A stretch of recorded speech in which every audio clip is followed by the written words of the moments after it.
Babe, what'd they tell you? Nothing. Okay, she was life flighted here. Yeah. This is Natalie and John Shirilla, the parents of Mackenzie Shirilla. Just hours earlier, this is Natalie and John Shirilla, the parents of What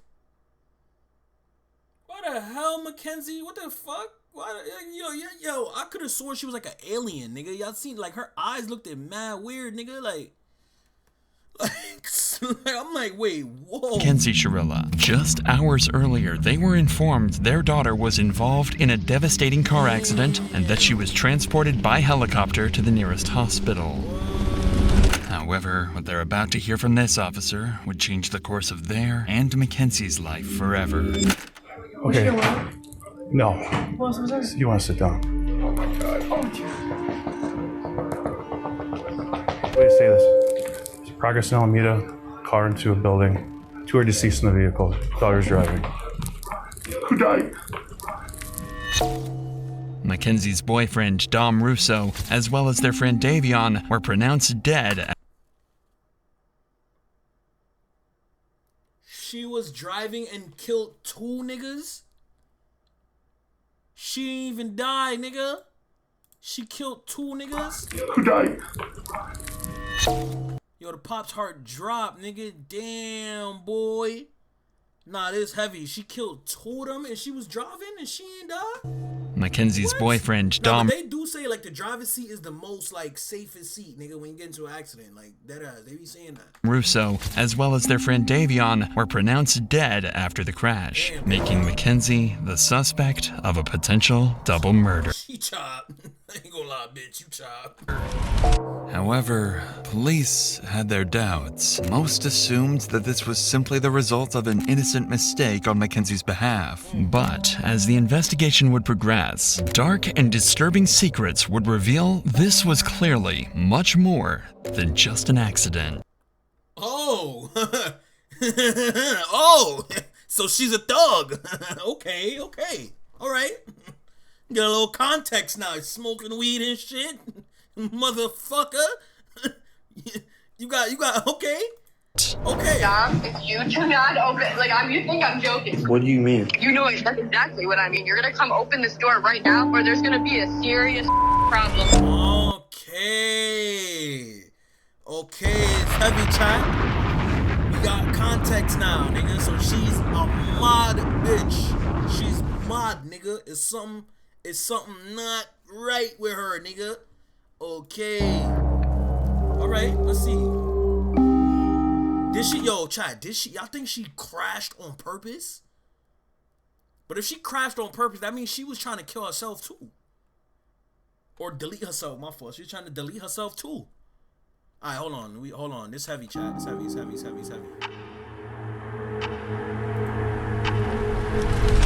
17-year-old Mackenzie Shirilla, her 20-year-old boyfriend Dominic, and their friend Dave. Dominic is wildin'. You 20 years old. What are you doing with that little girl? It's a little girl. What are you doing? What are you doing with that? Davion are on their way to a high school party with And you going to a high school party at 20. What's wrong with you? Mackenzie's 18th birthday in just 2 days. The group has decided to go out and celebrate. But what seems like a normal night out will in a few hours turn into one of Ohio's most disturbing mysteries. At around 2 a.m. Why they showing all her videos smoking? Like, why? Alright, like, we get it. She smoked. Like, alright, now y'all dragging it. Mackenzie and Dominic are seen smoking at the party. And at one point, Mackenzie reportedly offers the host of the party psychedelic mushrooms. This was unlike Mackenzie, as her friends had never seen her use a substance before, let alone pass them around. At 3:30 a.m., the group leaves the party and drives to another friend's place across town. There, they hang out for a little over an hour watching South Park. By 5 a.m., Mackenzie decided it was— See, this is that Snapchat shit. She was on Snapchat, recording her whole life, every second. And bitch, you sold your own murders, nigga. You feel me? time to go home. Strangely, she asked to drive instead of Dominic. This was unusual, but Dominic agreed. Additionally, when Davion asked for a ride, Mackenzie refused to let him in the car. After an argument, Dominic convinced her to take Davion home. All three of them would get in the car, sealing their own fate. My son Dominic was a smoker, nigga. My son Dominic used to blow down, nigga. At the intersection between Pearl and Progress Drive, CCTV spots the car making a turn off course from Davion's house. Instead of driving along Pearl Drive, the car turns onto Progress Drive, a road that ends abruptly with a brick wall. CCTV would spot the car rapidly start accelerating, going from a calm 30 to over 90 miles per hour. In the very last seconds, an intense turn would take place, leading the car to narrowly avoid slamming into a tree, but it would be too late. So wait, that sounded like it wasn't on purpose though, because it looked like she was trying to turn, but the shit just was just, you feel me? The shit just was off. You feel me? It took its own turn. And the car would speed into the brick wall. Damn, boy. The crashed car would remain undiscovered for 45 minutes, until 6:15 a.m. when a passerby on a motorcycle would discover the destroyed vehicle. About 10 minutes later, law enforcement would arrive, and through their body cams, we can witness the horrific discovery they would make. What? Yo. Why these body cams so damn like low quality though? It's 2022. No one's breathing. No one's breathing. Bust that window out. All right. Oh my god. Who can hear my voice? Who's in here? Drivers. Driver's conscious. Driver's conscious. Hey. Shit. This is bad, guys. She's alive. We got to get her out. Here, me. All right. You jump and unlock this door. Let me see your knife. Let's cut this thing out. Damn, Chad.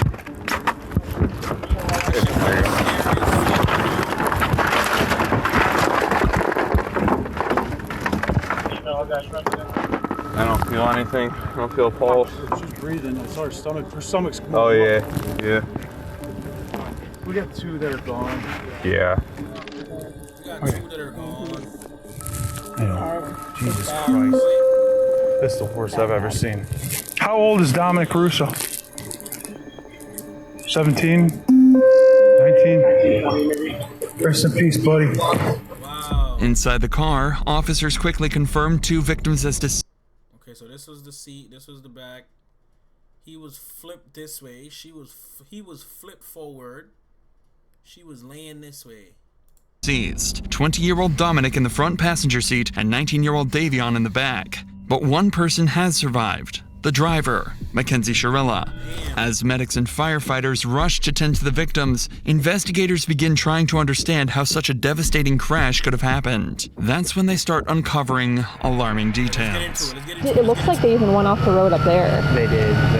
But I mean, if you're hitting a building that hard, I just can't believe all the people that work up here, that are up here all night long, no one heard. They're in factory type settings. Yeah, well. And it's dark over there. That's insane though. Once they get her out, I'll go over to this building because I think there's a camera on the front of that building. I don't know if it's working, but I can always ask. As authorities work to save Mackenzie, the man who initially called 911 to report the incident arrives on the scene to give his side of the story. Appreciate you giving us a call. Yeah. Someone in it, obviously. Yeah. Yeah. All right. Yeah. So. That's a bummer. I didn't want to get stuck, and I'm like, I ain't fucking. I don't know what's going on. Right. No, I appreciate you giving us a call. Absolutely appreciate it. They fucking were hitting it, man. Yeah. I mean, obviously, because I saw that front end. They definitely hit it hard. Fucking So. destroyed. Right. All right. Well, what a way to start your Sunday. I guess better than theirs. Huh? Right. Yo, what the fuck? Yo, this nigga's an asshole. Appreciate the call, sir. Thank you. Officers would file the crash as an accident, stating that the driver appeared to have attempted to steer off course but was unable to regain control. Mackenzie was diagnosed with a condition known as POTS, which can cause dizziness and fainting, something officers believed may have contributed to the crash. Always giving them some type of like leeway or some type of way out. Oh, she's diagnosed with this disease. That's why they always giving them some type of way out, nigga. If it was us, they would have been like, oh yeah, she's a known smoker and drinker. She went to this party. She was having drugs. They would have been like, oh, drugs. They would have killed her, nigga, if she was black, nigga. Drugs just enables the youth and she just drugs. Crash. The presumption was that a combination of Mackenzie's medical condition and drug use had likely led to the tragic crash. Okay, however, they did say it, but they still want to add this in there to just juice it up a little bit, nigga. one detail worried officers. There were no signs of breaking anywhere, and officers would soon begin to discover why. I've personally been told that she did voodoo on him. She was scared that she was going to make him crash the day before the actual crash. I feel like that's what she was trying to do, was crash the car into the wall. As police continue gathering evidence from the crash site, one officer heads to the hospital to speak with Mackenzie's parents. At this point, all they know is that their daughter was in a serious accident. Oh, God, help me. What'd they tell you? Nothing. Okay, she was life flighted here. Yeah, I wouldn't know that. Okay. No. You want to sit down? Oh, my God. Sit down is crazy. Wait, say this. There's progress in Alameda, car into a building. 2 are deceased in the vehicle. Daughter's driving. Who died? I don't know whether, but there's one that we don't know. His name's Jacob. Does anyone know Jacob? Dom? No, stop. Let him talk. Guys, I know, we've been dealing with this. Your daughter's okay. She's talking to us. I talked to her, okay? Your daughter's alive, okay? Your daughter's alive. She was driving the vehicle, okay? Who's that? Jacob and who? I think, what's the name you said? Dom? Might be. Oh, my God. Stop. What's his relation to you? Okay, yeah, then Dom was in the car. Stop. Oh my God. Are you kidding me? It's right now, it's an ongoing investigation. Speed is definitely a factor. Yeah, her head was So are drugs. Stop. Dom is dead? Dom is dead? Is that what you're saying to me? Look at me. Is Dom dead? There's no way for me to say anything right now, man. This is a serious situation. Dom with curly. Is it the same Dom? Maybe it's a different. She's losing it, nigga. Dom. It could be a different Dom. Might be a different Dom. What's that? Does she know about their third? No, not at all. We're gonna keep it that way for. Okay, she's getting worked on now. Okay.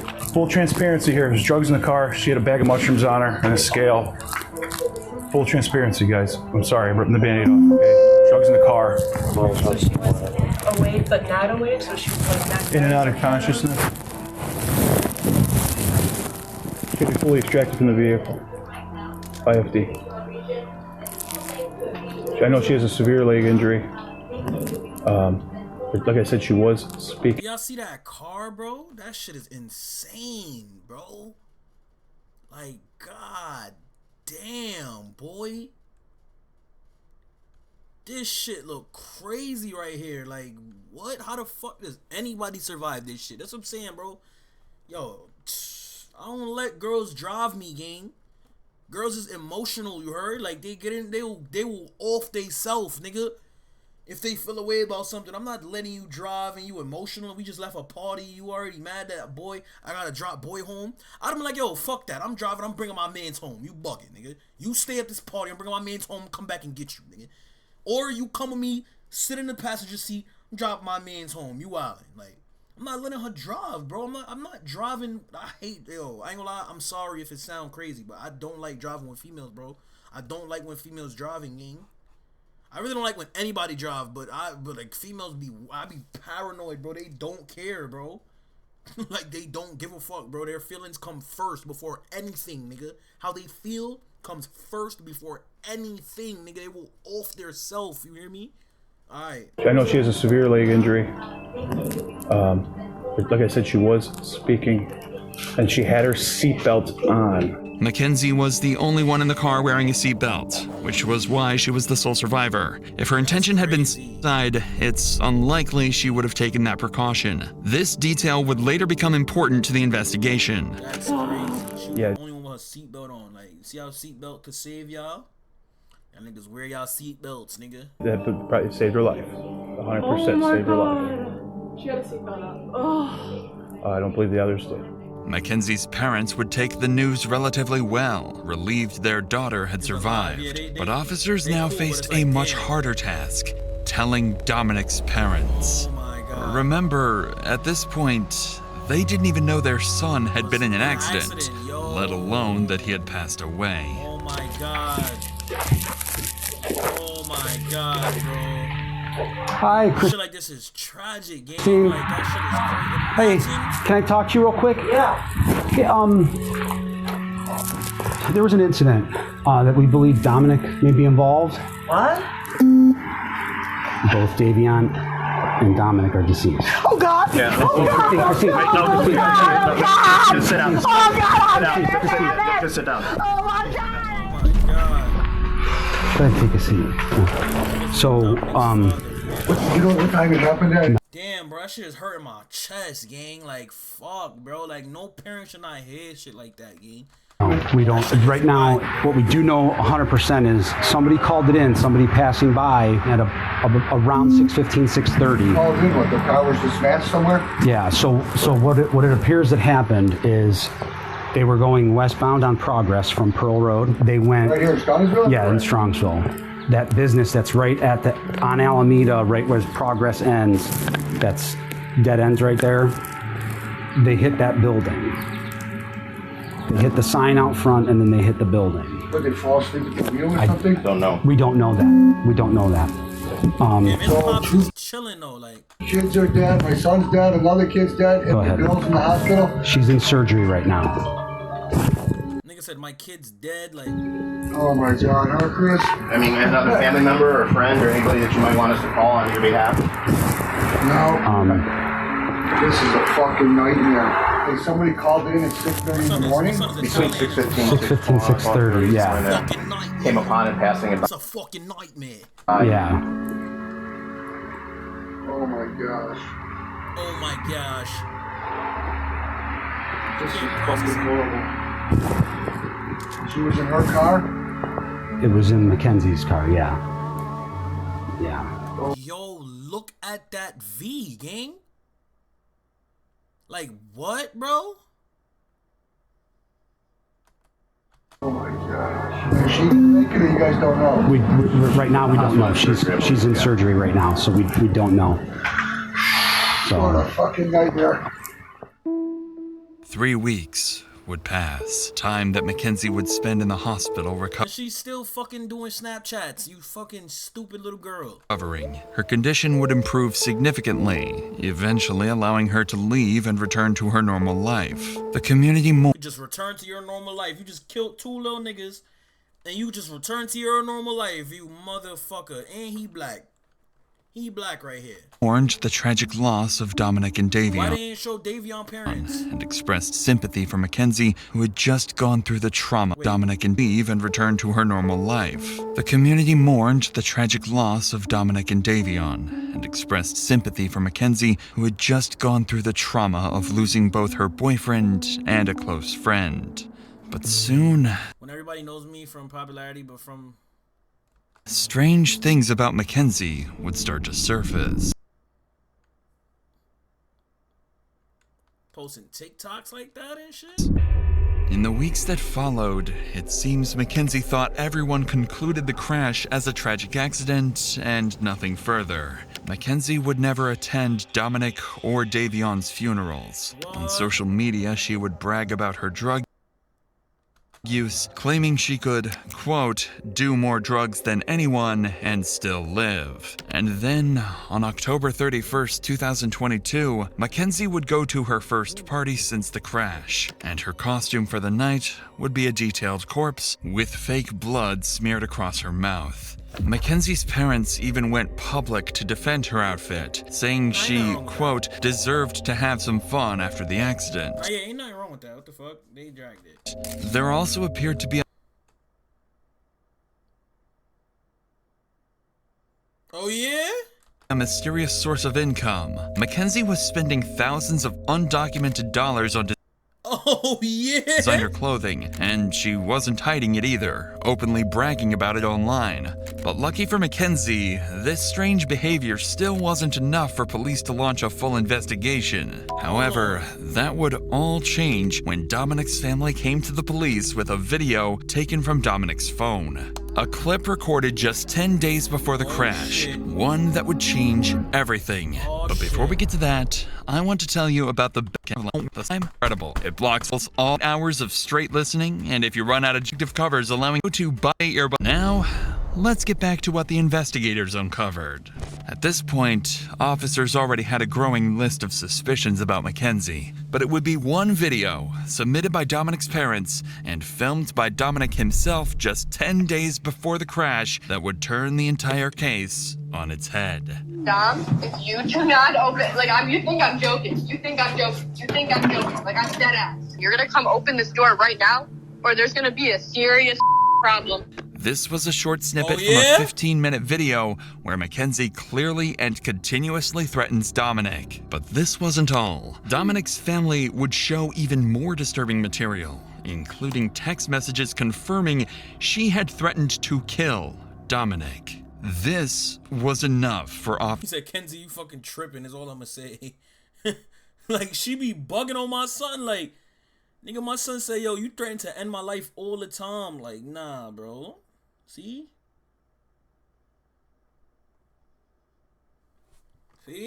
Always officers to reopen the case. But why was she, now investigating it as a planned double homicide.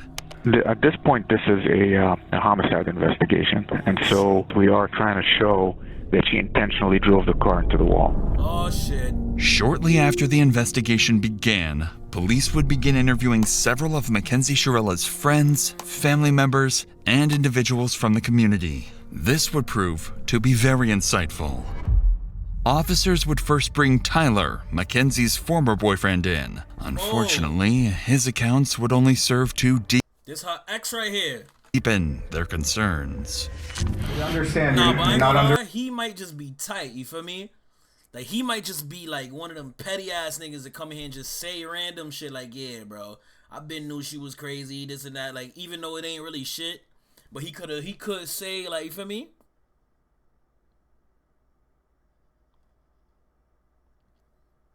Arrest. Yeah. You walk out anytime you want. We have approximately 10 questions that we wanted to ask you. How long were you guys in a relationship, you and her? Well, we were all friends in a friend group at first. I ended up dating her for a little bit, like probably over the summer. I was only dating her for probably like a month and a half or like 2 months, and then me and Dom found out that she was cheating on us basically, but it wasn't like anything official, so it wasn't no hard feelings like with whatever happened. I just kind of was like, after me and Dom found out about that, we had no problems with each other and nothing, but like they were on and off, and I kept on talking to her still while they were on and off because we were all still in the friend group and stuff. So, and then we kind of just like stopped being intimate, you know what I'm saying? We were just friends. So my son was still cracking that, nigga. Describe the relationship. What was she like as your girlfriend? Like, I didn't really have much with her relationship wise because we didn't date that long, but like friend wise, like she was crazy. Like she like mentally just not all there. I mean, she looked like it, nigga. This bitch, that's what I'm saying. That first picture when I seen it, I'm like, wait, what the fuck? Her eyes on some like, bro, yeah, I'm telling y'all, bro, beanie eyes, nigga. Some y'all gotta watch this sometime, nigga. Bitches be sick, bro. Yeah, I don't think she's even though I'm a nigga, I like big eyes though. You feel me? But it's like, nigga, them bitches be crazy. Actually, all there, like. Look at her jawline, like, nigga. She just looked like corrupt. I personally feel like she was trying to kill herself in that crash, and she failed on doing so. Why did Dom put up with this? Do you know? I've personally been told that she did voodoo on him. She has told people that she's put a spell on him so that he couldn't break up with her. That she had like grabbed a piece of his hair, and that she had a doll in her room for Dom. What? And that she had literally put a spell on him. But she would tell everyone. And, like, she truly believed in that kind of stuff. And she also uses the pendulum, I know too, to try to get answers. She tries to use it now to talk to Dom. What? Do you think Mackenzie has it in her to drive a car into a wall? I mean, if you guys speculate that she did it on purpose, do you think she has it in her? I feel like if she thinks that she can just drive the car into the wall and not feel nothing, you know, like I feel like the only reason she survived is because of how small she is. Like, I feel like she got insanely lucky, but at the same time, not lucky to have survived that because it's like she killed 2 people. If that was what she was trying to do, but it's like I feel like that's what she was trying to do, was crash the car into the wall. By now, a far darker picture of Mackenzie's actions was beginning to take place. This is when 2 friends who had attended the party would come forward to police, claiming they had evidence that, in their view, proved the crash was no accident at all. Oh yeah, my son said fuck that. My son's pulled up like, nigga, she killed him, nigga. Oh no, explain it. So this is when they were going down Progress Drive, and then you know how there was like tire tracks before it, like on that side grass. So that's the sign. That's when it hits the sign. And then that's where she curved exactly right on. Gotcha. Missed those 2 rocks and went right into the sign, the side of it. She went right into that wall. Right. No, so you can see like the hard braking was right at the wall, and then her high speed was after the hard braking. Was 90 miles per hour. It looks like the person in the front seat tried to turn the wheel because of the fact they were going to go straight into a wall. And it doesn't say she hard broke once. It was 90 miles per hour down that whole road. And I also think because of Kenzie's and Dominic's history, that they were fighting. I think Davion went on his phone to distract himself from the fighting. Although they were on drugs, they can also still be fighting with being on drugs.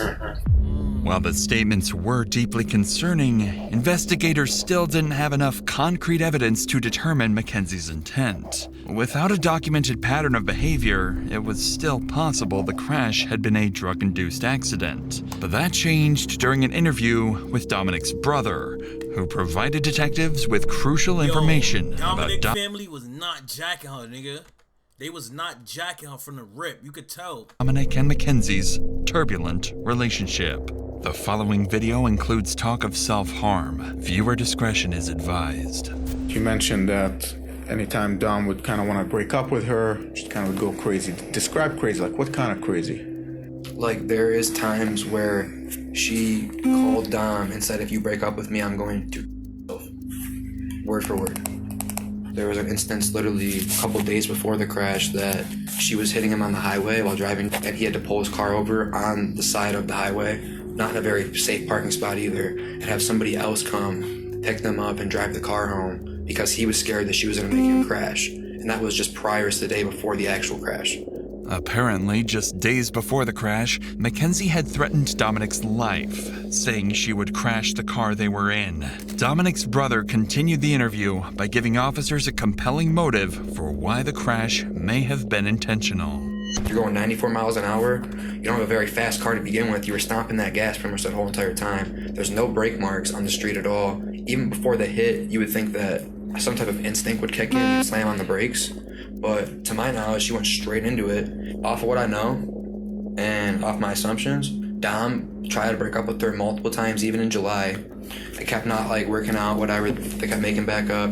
Kenzie's known to be the kind of person that she's let us know she will never let go of Dom. And if she has to let go of Dom, she will not go on living herself. She's pretty much let that be known. What the fuck? Mackenzie's actions after the crash. Bitch, I need me a bitch like that, nigga. But not like this, for real, but a bitch like that, nigga. Like, bitch, you know you ain't leaving me, nigga. But it's like, kill yourself is kind of crazy, though. Like, you delusional. I would actually be scared, nigga, if I had a girl like that.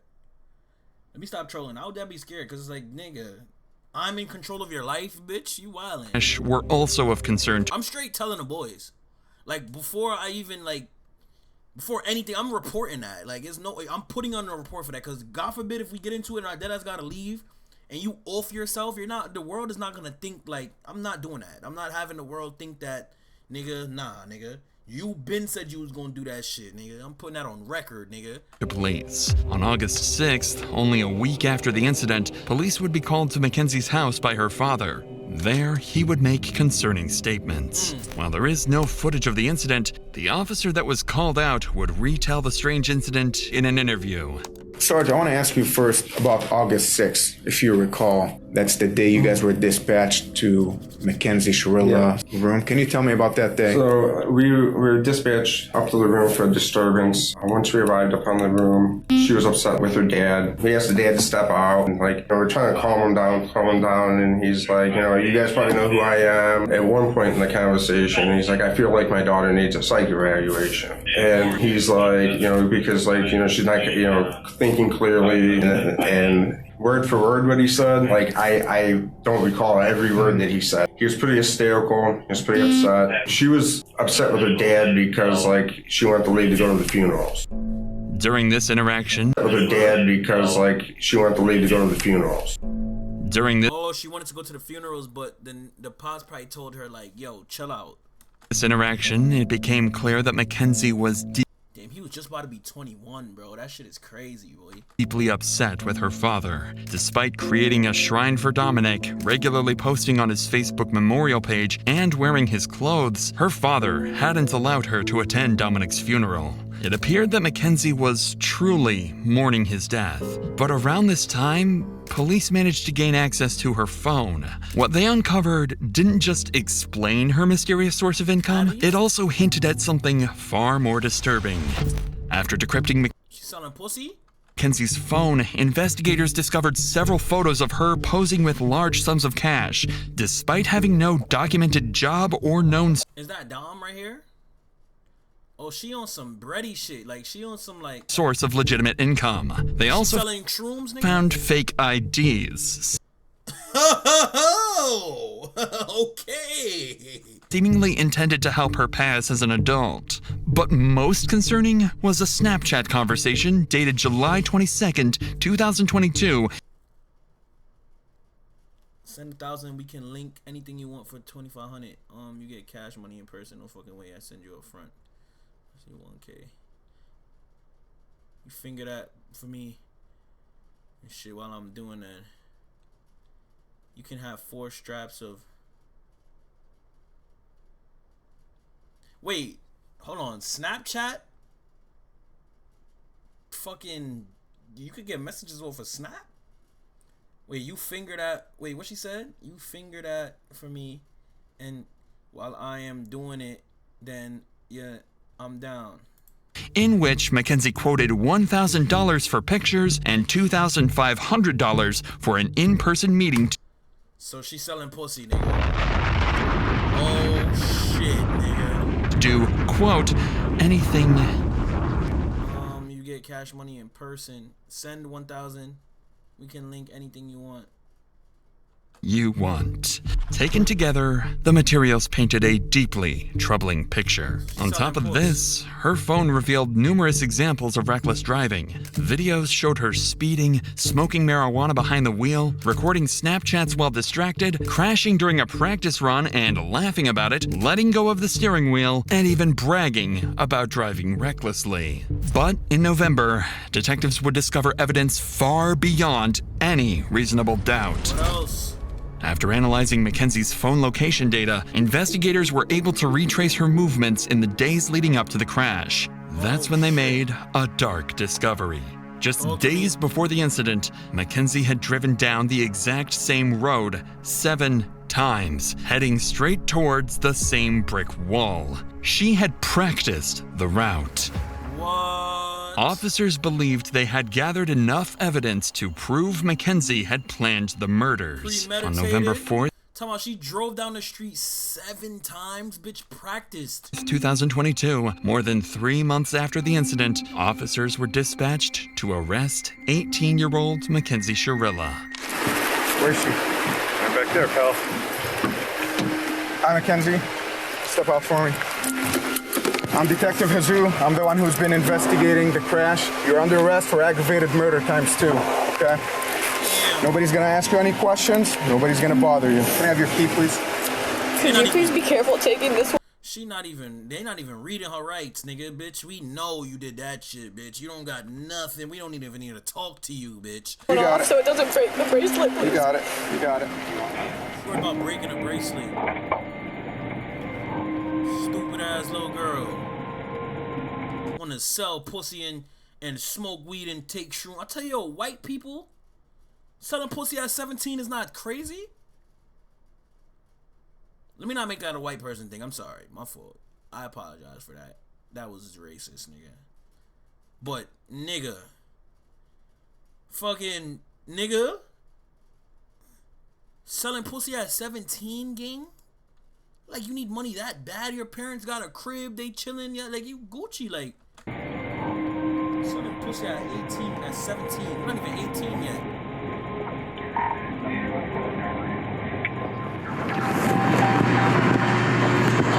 Recording. Mounted. Wi-Fi connected. They body cams is so, like, bad.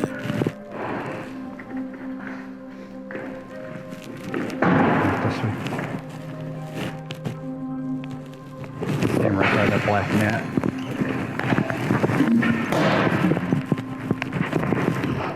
What's your first name?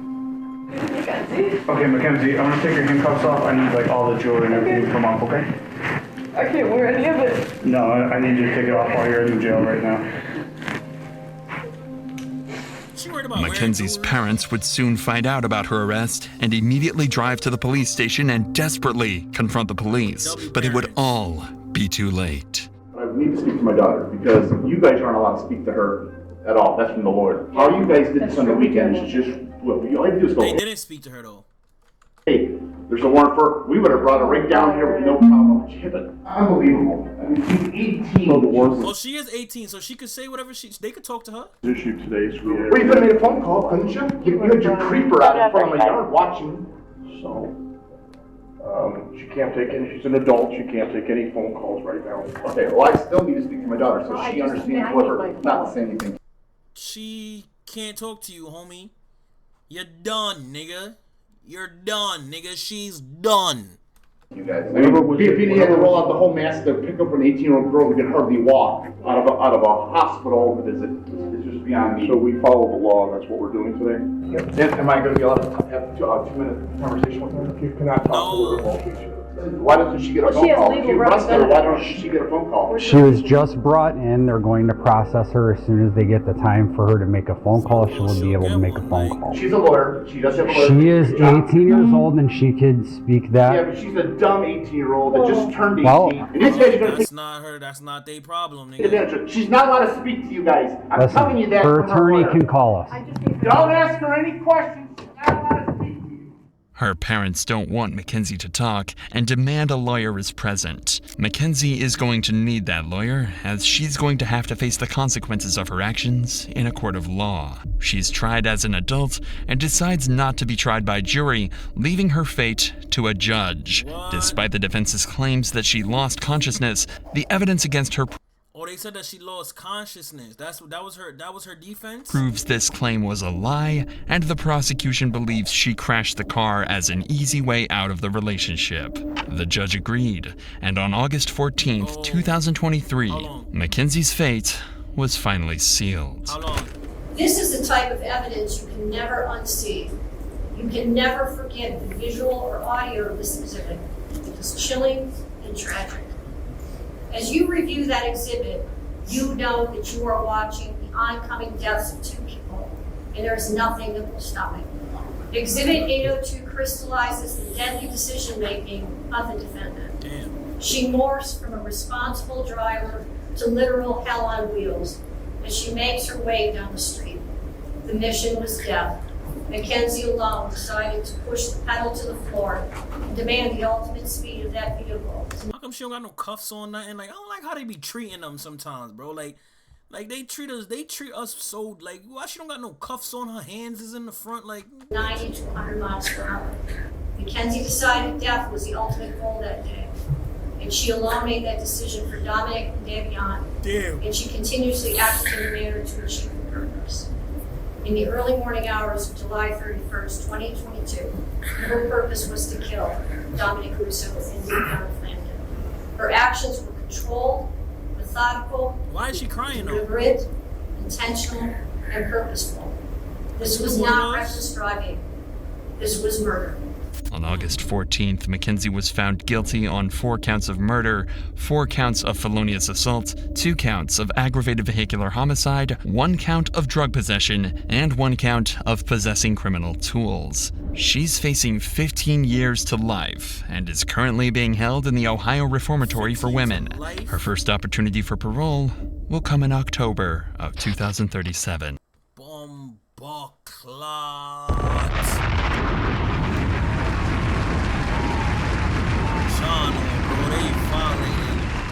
Well, she violated because it's like, this what I'm saying. Y'all niggas, listen, bro. Y'all niggas see that y'all got a mod bitch. Nigga, leave that bitch. Well, report that bitch, nigga. And leave, nigga. Don't stick around to see what's gonna happen and this and that. Fuck that shit, nigga. These bitches is not to be trusted, nigga. Yo, King, you still in here? Yo, what's the word, my boy? Oh, you locked in with me, my boy?